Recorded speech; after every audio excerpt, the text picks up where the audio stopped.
Good journey, everyone. Welcome to Space Oats Live, a Star Wars podcast. I am the Crucial Crew member, Jay, and this week we are almost at the end of Acolyte. It's kind of sad, exciting at the same time. And this week's episode kind of took us into a different direction, which was much needed.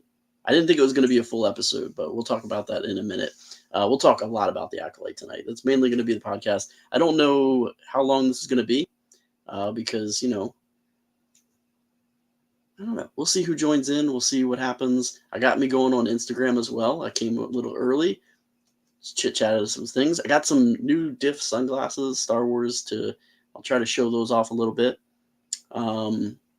Maybe I'll show those off before we talk about the Acolyte. How about that? But first things first. First things first. We are going to talk about Not Long Ago in This Galaxy. That is a segment I do every day on Instagram for my Instagram followers. You know I do it. Talk about something in Star Wars history. And today, Not Long Ago in This Galaxy, we have some Comic-Con announcements, news at some panels in San Diego Comic-Con back in 2015. I've never been to San Diego Comic-Con. It's going to be one of those things on my list eventually to do. Dragon Con will be my first Dragon Con this year. Hopefully not the last. But I'm hoping to expand my convention circuit. Eventually maybe even being part of panels, things like that. I would love to do that. That's just something that, just talking about Star Wars, this just brings me joy. I don't care how many people watch. I don't care how many people listen, whatever. I love talking about Star Wars. I talk about it every day with people. And I just love deep diving and just breaking things down and just coming up with, what I think is going to happen with stories and things like that. And most of the time it doesn't come true because my imagination is way different from anybody that is in Lucasfilm Story Group, apparently, because I am always wrong. And I can always kind of see where they're going with the stories, as with Acolyte, and it doesn't necessarily follow through with what I thought was going to happen. But then again, what I thought was happening is what I kind of want to happen, but I don't care because I enjoy it anyway, because that's the life of Star Wars. That's where you should be, right? You should just enjoy it, right? But anyway, Not Long Ago in This Galaxy takes us back to San Diego Comic-Con, July 15th, 2000, July 10th, 2015, because it is July 10th, right? Anyway, I'm going to pull up, go ahead and share a little clip of some amazing, this is just it's going to be a screenshot of San Diego Comic-Con, and just Star Wars fans in general. One of the best things about being together with Star Wars fans is when we all have our lightsabers out, right? That is the fun part of Star Wars is when this happens. Man, what is going on here? Trying to get picture in picture here. Bear with me 1 minute. How about this? Will this work? This will work. Here we go. So I love it when people have all their lightsabers out. On Instagram, you can't see this, but on my YouTube channel, I have a picture of just Star Wars fans when they just get together. Everybody brings their lightsabers, and it's so great. Anthony, thank you for joining on Instagram, by the way. But anyway, Not Long Ago in This Galaxy, July 10th, 2015, some exclusive footage of Episode 7 was released. So they had a panel there. No trailers were as of yet. We weren't going to get a trailer until that fall of 2015. But J.J. Abrams came to San Diego Comic-Con with a little bit of his mystery box opened up. And he poured out a really cool reel of behind-the-scenes footage from Star Wars The Force Awakens. And if you have me on Threads, you can see the link to that. It's a pretty cool reel. You get a lot of footage of some new places, new vehicles, new settings, some old characters coming back, a little bit of Mark Hamill talking about what it feels like coming back to Star Wars. So really cool footage premiered there. Obviously, this was before trailer. Simon Pegg was in that trailer. You know, that's how everybody got to know that he was going to be in the film, playing some character on Jakku, because that's where the footage was when you see him on the set.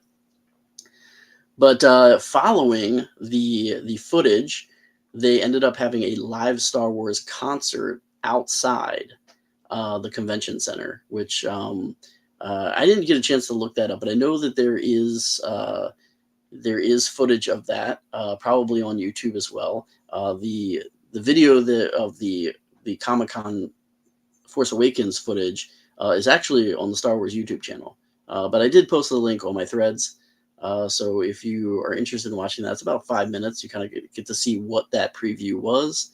And I think even you can see the whole panel online, because I think I came across that as well at some point. So, but yeah, so that was today in 2015. J.J. Abrams and company. Yeah, like I said, it was about 5 minutes of that behind the scenes footage, like 3 to 5 minutes. And yeah, it was available online like pretty much right away, because I do remember like seeing that on StarWars.com, like pretty much the same day that it came out. I think it was that night. And I mean, you got to see the new TIE fighters. That's one thing. There's a couple things that I enjoyed a little bit more about the fresh look of the Force Awakens. You know, some things I like the old better, some things I like the new better. And with the troopers, I like the old school troopers better. You know, the Galactic Empire days, like that's the OG troopers, the TK units. Those are always going to be my favorite. Or anything in line with the originals, like the actually no, I'm just going to say the regular troopers, the TK units from Star Wars Empire and Return of the Jedi are my favorite, like regular trooper gear out of all of them. The First Order troopers were cool, but I really preferred the original. But the TIE fighters in Force Awakens, in the First Order, the TIE fighters are so much cooler. I love the newer style TIE fighters. And they're just so much more polished, and just, you know, the blackness of them, and the double, you know, cockpit, and just this, everything about them. I don't know. I guess because we got to see Poe and Finn in the cockpit and just hear them and just get the feel, the power, the intensity of a TIE. I love the First Order TIE fighters so much better. We got to see the Flame Troopers in that trailer. Flame Trooper. I love how every time we get a Star Wars, we get a different type of trooper, which is so much fun. My favorite always is going to be the Scouts. The Scout Troopers are always going to be my favorite, especially the Scout Troopers from the Clone Wars, like Revenge of the Sith era. Especially Kashyyyk, the green Scouts. Those are always going to be my favorites. If I just had the time and the money just to like blow and do it, I would do a Scout Trooper costume. Like that would be my dream costume to have. But I can't even get the one that I've had somebody print for me get done, because I just have no time. So it's been crazy. But and like I said, Simon Pegg was in that footage. Kind of half in, half out of his Unkar Pluck bodysuit, which we didn't know who he was playing at the time, but we kind of figured it was going to be on this desert planet of Jakku. And then that's where we found out that he was Unkar Pluck. Eventually, that's what we found out. So, but really cool. Yeah, like I said, you can enjoy it. StarWars.com. Honestly, if you just punch in San Diego Comic-Con 2015 Force Awakens footage, you could probably find it pretty easy. But if you're having trouble, on my Threads account, just go over there. I have the link. You can check it out. It's really cool. I love it. It's good. It's a good one. Before we move into the Acolyte, and I'm going to give you a precursor on this. If you haven't watched this week's episode, when I start talking about that, it's going to be very spoiler-free. I promise you. But we're going to talk mostly about Teach and Corrupt, and then maybe even a little bit about Destiny, because Destiny ties into this week. So Destiny was the first flashback episode. So we'll talk about that a little bit.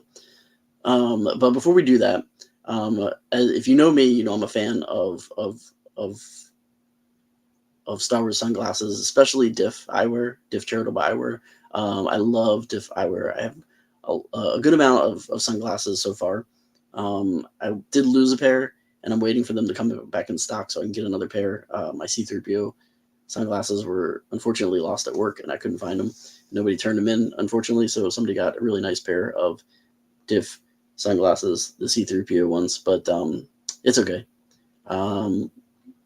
Hopefully they'll come back in stock and I can get another pair. But I bought like their regular sunglasses. I bought the Star Wars styles. I bought some Marvel ones, and I just got 2 new pair. And my wife already claims that she's going to steal these from me, so I got to keep a good watch on them. But the first pair is the Luke Skywalker Rebel X-wing fighter, and these bad boys are pretty sweet.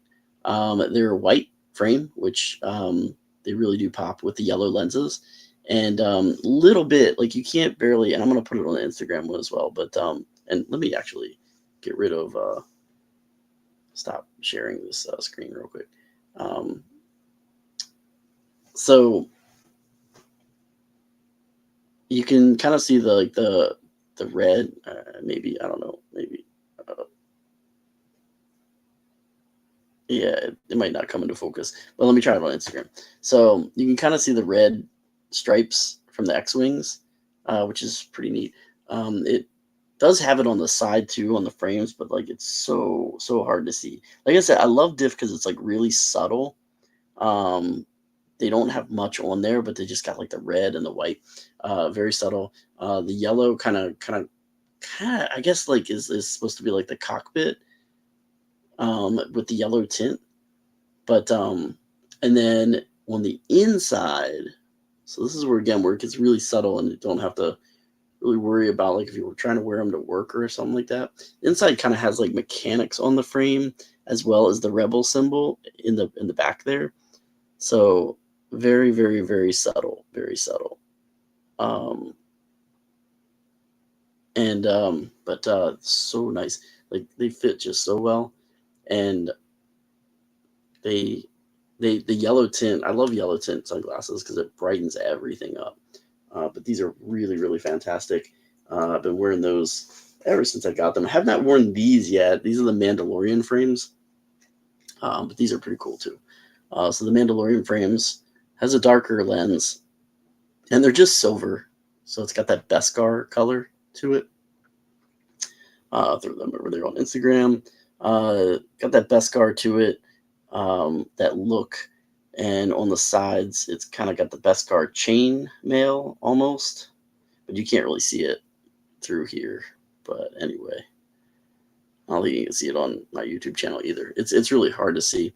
But the one thing I love about most of the Star Wars lenses, and I think the reason why the X-wing ones don't have it is because they have the yellow lens. But when you fog one of the lenses, they usually say something. So my C-3PO ones had the optical lens of C-3PO, like the stripes of his eyes on the one lens. The Darth Vader one has the Imperial cog for when it fogs, and then this one says "This is the way," and I doubt that's going to show up.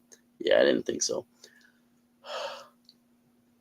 Yeah, it's too quick, but it says "This is the way" when it fogs up. But Diff eyewear, really comfortable. Not too expensive, definitely not like buying a pair of Oakleys or anything like that, but super comfortable, super great.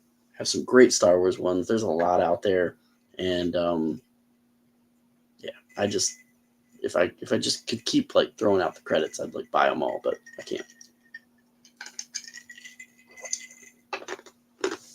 But I'll wait a couple months, probably get a new pair, a couple more pairs in the fall.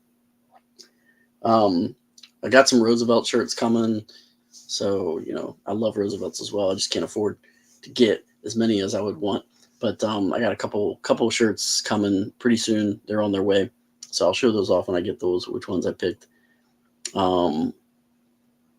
Yeah, so let's talk about the Acolyte. How about it?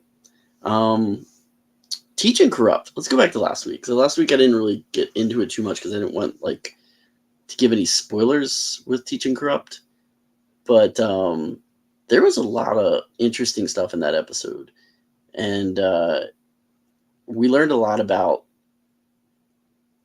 the stranger, and I think we kind of know maybe how it's going to play out a little bit. The obvious. Oops, I'm sorry, my bad. I closed off the on my YouTube channel. I just shut down my camera for a second. But we got two sides of the story. So teaching corrupt. We had May, which kind of made herself look like OSHA to tag along with Master Soul. Don't know if he really knew it was her from the beginning or not, but he eventually does find out it's her.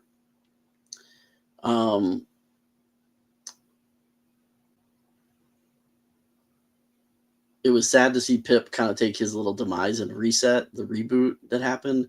But we thought we were going to get the other backstory that happened on Brendock last week. Soul was like about to bare his soul. Soul was about to bare his soul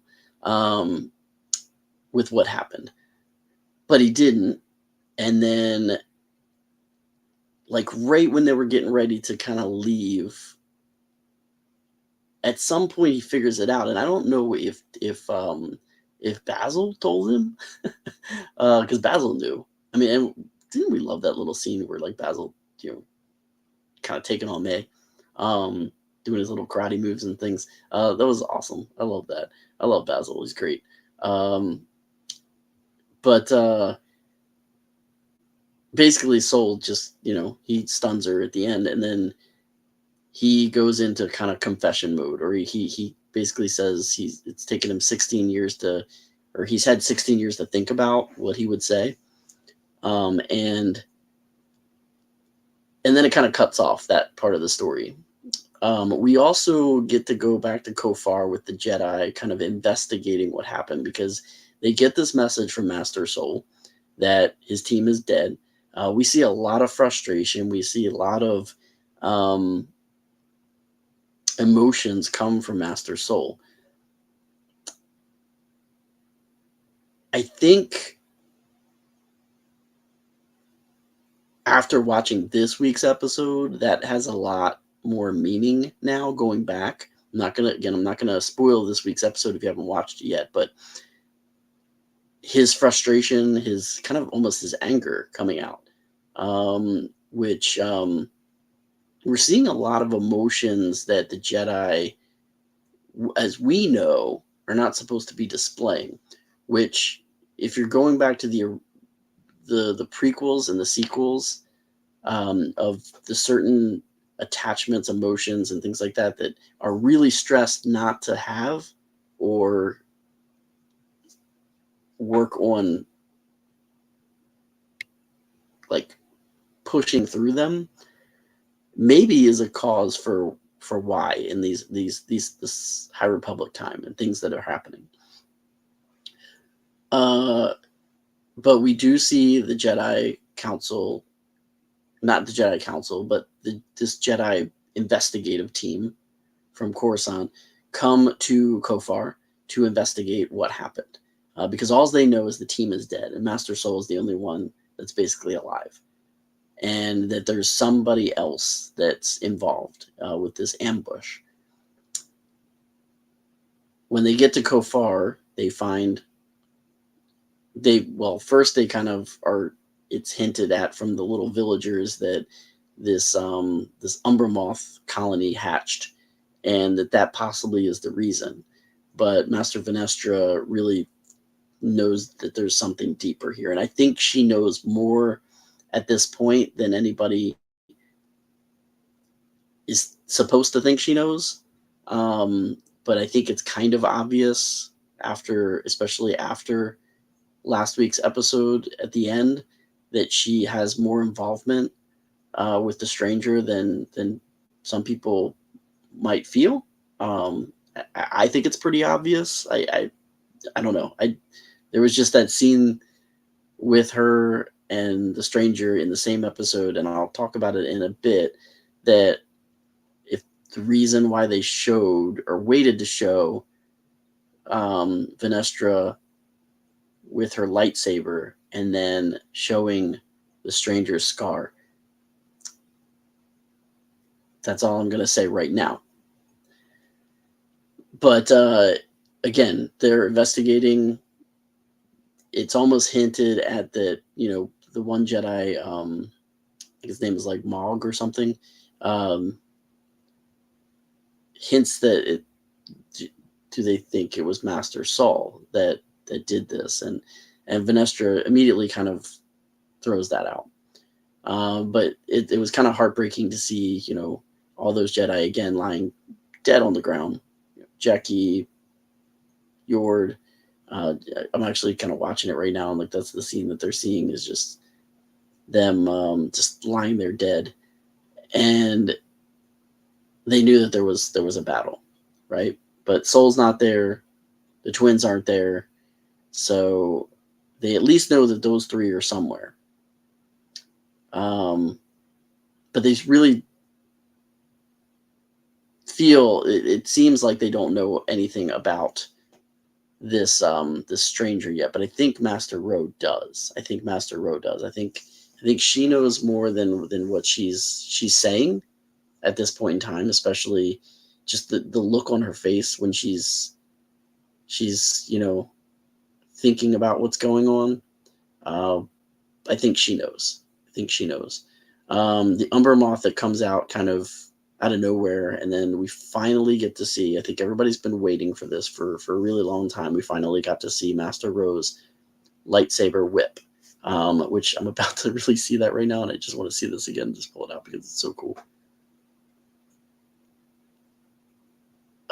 You don't get to see the tip of it that well, which it looks like it splits off into two at the end, which again goes to the stranger and his scar on the back. But seeing that, no, you don't see that first. You see his scar first, and then you see her saber after.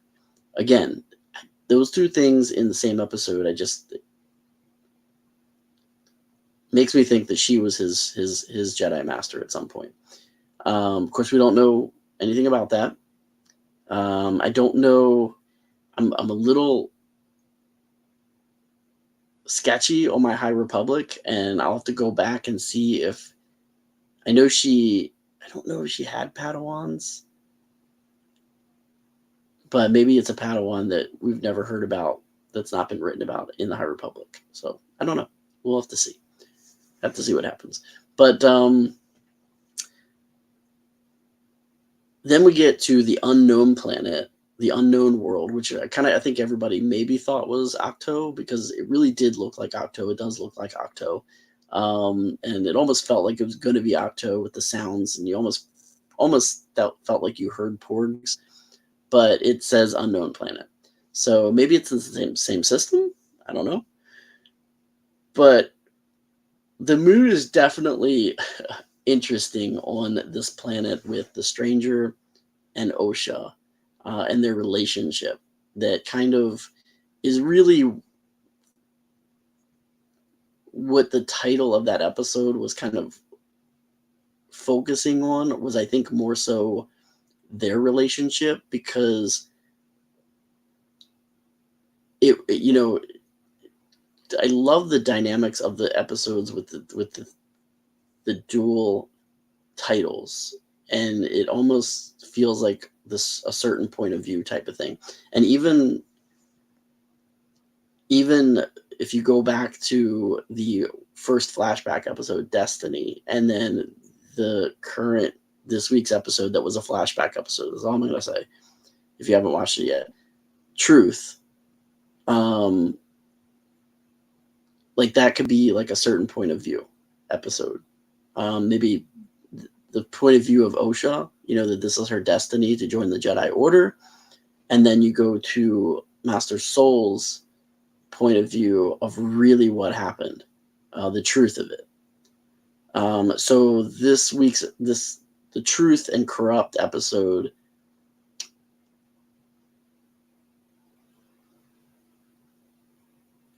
I want to say that the perspective of truth is almost, could be coming from like both sides, because like it could be Osha searching for truth, and then she is being corrupted, is the other point of view. Or it could be that Osha feels like she's being corrupted, and the stranger feels that it's, it's his truth that he's telling.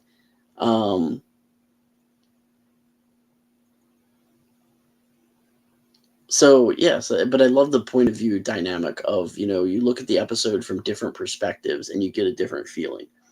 But the music also, the music has been fantastic. And there is a piece on StarWars.com that talks about the music, by the way, that just was released. And it really does make you want to really listen to the music, because the music has been fantastic. The scores, and last week's episode, especially Truth and Corrupt, especially on the Unknown World with the Stranger and May and Osha, the quietness of the world, the music, the themings, peaceful and disturbing at the same time. Which the music really did kind of drive that with the subtleties of the music, of the score. And I think it's probably one of my favorite episodes and also this week's, as well as Destiny,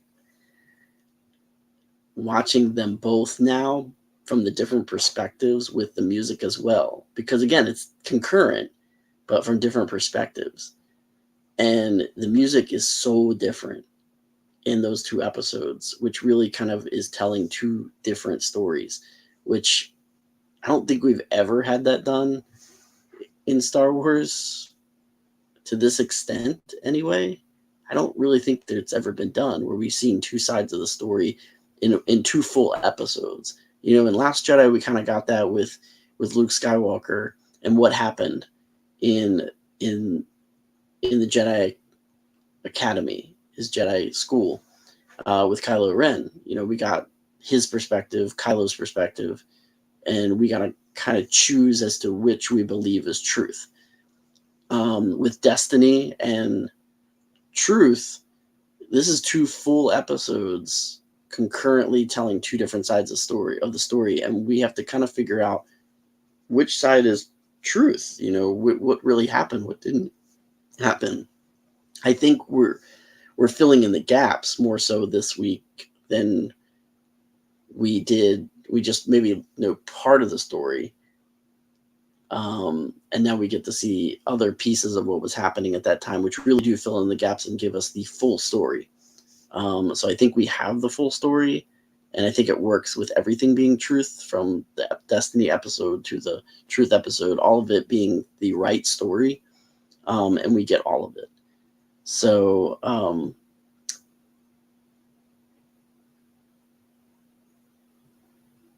the strange relationship that kind of progressed through Truth and Corrupt, with Osha and the Stranger. In the beginning, she's really thinking she's spying on him, and the whole entire time he knows she's following her. And then he starts to implant, little bits of her past, kind of wanting her to embrace the Force again and using the Force and that power, maybe missing it. I also think it's funny that Star Wars is like getting more and more into like, Kylo Ren, we had, it was the first time you really ever had, besides Luke. Luke, he was in the Bacta tank. You saw him kind of half naked. But Kylo Ren, like, in scenes that were very story-driven moments with his shirt off, And then now we have, basically him talking to her while he's standing there naked. And she's holding the lightsaber blade out to him. I thought that was a pretty fantastic little moment there. And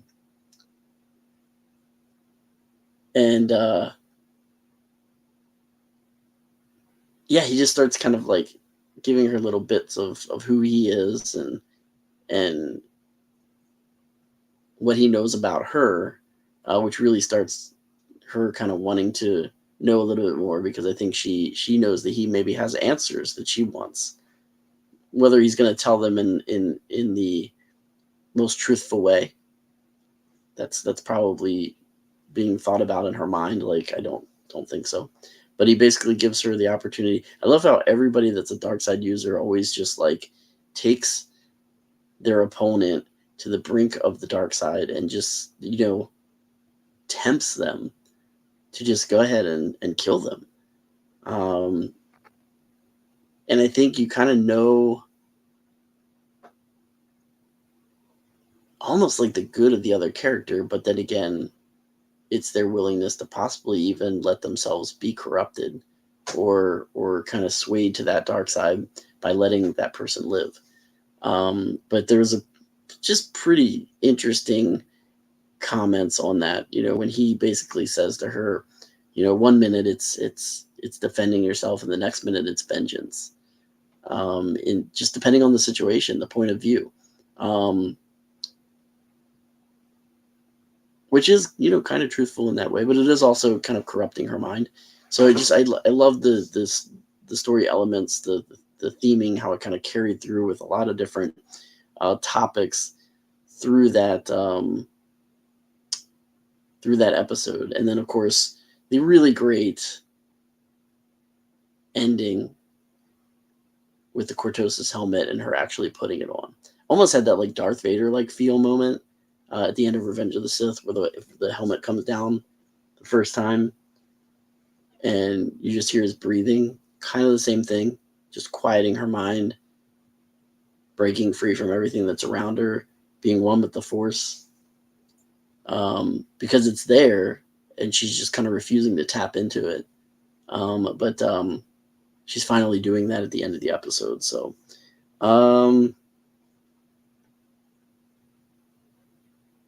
yeah, so but it's just interesting, to hear a lot of the different things, the views of the Jedi that were kind of brought up, that you can't use the Force unless you're being trained by a Jedi. But he kind of tells her, there is other ways to tap into the Force. Of course, he's alluding to the dark side, which she realizes that. But then again, she starts to tap into those emotions at the end to bring herself back to the connection to the Force without the help of the Jedi. So whether that's going to play out for good or for bad, I guess we'll find out in the last episode, because we did not get that this week. Another spoiler, sorry, but we didn't. It was a flashback episode this week. It's not really a spoiler.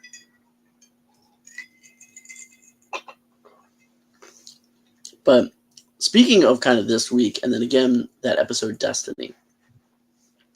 So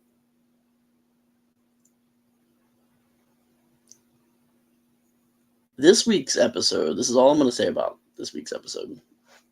I'm going to post this picture of Soul, because I feel that this episode that's titled Truth has a lot to do with Soul. I mean, we've been waiting, at least I've been waiting, since like the first episode. Yeah, really the first episode. That was one of my questions, is what did the Jedi do to deserve being hunted and killed? The third episode that we got, we learned that from that episode Destiny, that first flashback episode, we learned that a lot about Osha and May and the Jedi's discovering them. But we didn't get the whole story, and it was pretty obvious we didn't get the whole story, because if you watch that episode, you're like, there's really not a lot of reason here for her to be mad at the Jedi. because really she should be mad at herself. And unless you were feeling that she was just mad at herself for killing everybody, so she wanted to take it out on somebody else, and you didn't want to put the blame on herself, you could have felt that way. I didn't. I was always like, there's got to be more to this story. So we get the truth. We get the truth this week. It is really all about Master Soul and what he did, the decisions that he made, because it really does. It really is all on him, which is funny because he's the last one that's still alive. Indara was the first one out. She was kind of the same one that was like didn't really was always kind of on the maybe Kalnaka too, but we don't really know what he said. But Indara she was like kind of like the out of all four of them, the most senior Jedi, I'm guessing, of that expedition. It seems like.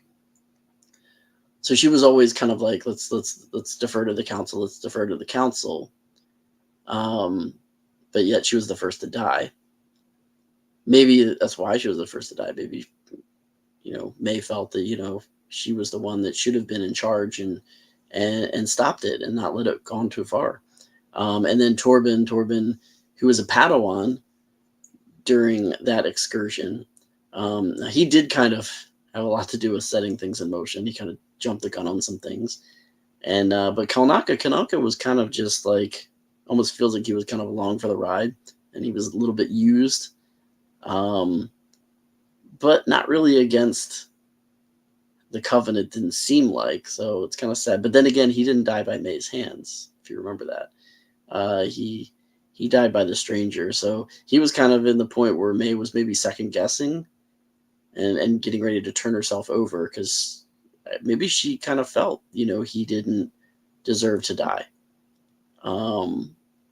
With the events that happened that we see this week, and maybe felt a little sorry for him. If you're looking at it back from that perspective now. But yeah, so this week's episode, which is, I keep saying is truth, it's choice. Choice was this week's episode's title. So, and again, it goes to Master Soul. There was choices that he made that really set everything in this whole series in motion. And when this is over, if not, I might do this before next week. I kind of want to go back and watch Destiny and Choice first, and then watch the rest of the episodes concurrently in order. Because I think if you watch it in that order, the 16 years ago episodes and then the other episodes, I think you might get a different perspective on this whole story, and I think it might tell a different story. And I think it would be really enjoyable to watch that way, in timeline order. So I might just have to do that if I get some time before next Tuesday. I won't be able to watch it until late Tuesday night because my schedule is a little bit different next week. But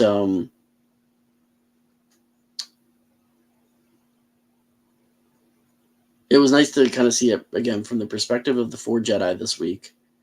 Really, what they saw through their journey of the entire events. Where were they the entire time? From the moment, the beginning of the episode of Destiny all the way until the end.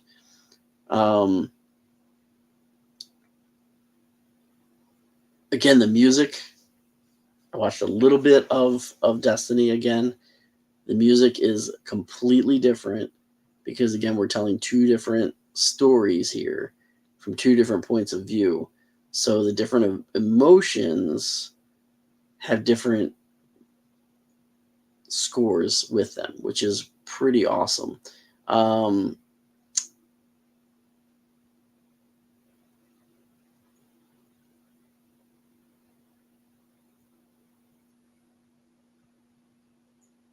It's everything's kind of visually the same. It's just different camera angles, different perspectives, different point of views. But the music really does change the whole story and make it completely different. We finally find out where the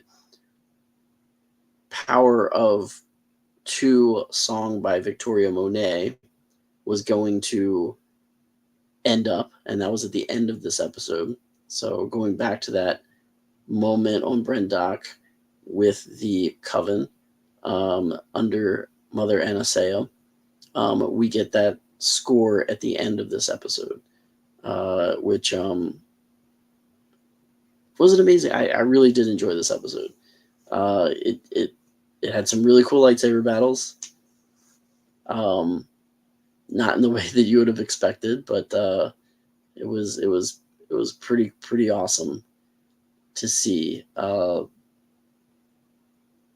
More exciting, the more exciting version of the flashback. Let's just put it that way. But definitely goes on Master Soul again. His choices are what we're talking about. He made a lot of bad choices in this episode, so you can see a lot of where the guilt's coming from by the time this episode ends, and kind of wondering if a lot of this was like the reason, he was going to talk to May at the end. There's a lot of things that he had been thinking about, and maybe he's like going through his mistakes of he shouldn't have did this, he shouldn't have did this, he shouldn't have did this, and he's just unloading on her and bearing his soul. And we'll find out what that does to May. So we got two different characters here getting revelations brought to them by different people that they don't really know. May, who's never really known Master Soul, except for that brief moment when she was a child. Maybe now connecting with him on a different level. And then Osha finally getting to meet this stranger that has been training her sister and seeing the true story of where he's from. And don't really know how this is going to play out for the end. What's going to happen in the end of this series, which last episode is next week. So pretty crazy. A lot, I think, that we got to wrap up in one episode. So I guess we're going to see how long that episode is. I'm guessing it's going to be more on the 45-minute mark, maybe 50-minute mark, when we get to the end. So I'm enjoying it. I like it. I think it's getting more intense, more